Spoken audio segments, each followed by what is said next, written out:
Here we are collecting a swarm. We're going to place the swarm straight into a nuke box. We have two frames that we're going to allow the bees to climb back up on.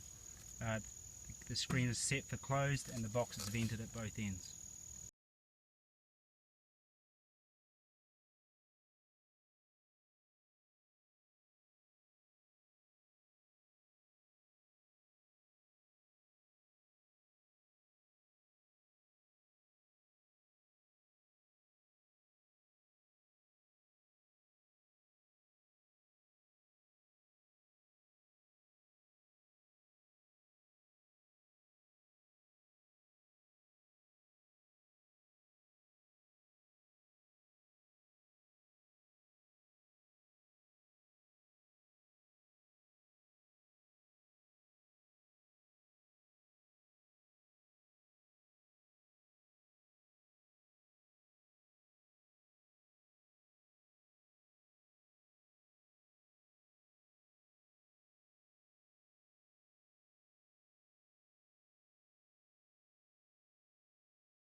Here we are working on the swarm that was caught last night.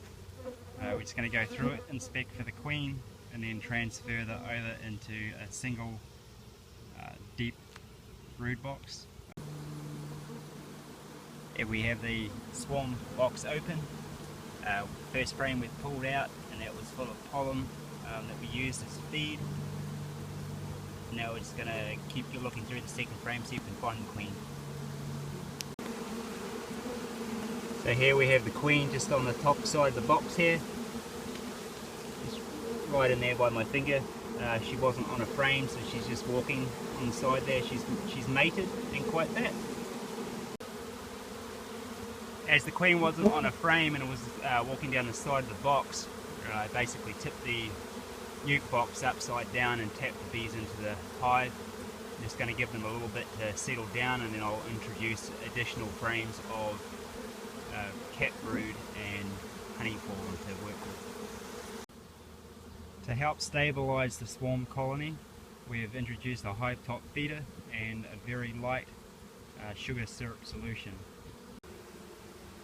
Here you can see the bees have picked up the pheromone of the queen. They're starting to march into the hive from the lid cover of the nuke. One of the key things to note when catching swarms is the placement of where you put the swarm. So we've actually placed the swarm right next to a 20-acre field of pumpkins that's just starting to open for pollination. So there'll be a high pollen content source available for these bees, and we'll also continue with the sugar syrup as the carbohydrate. So there's no reason for these bees not to expand in the colony size.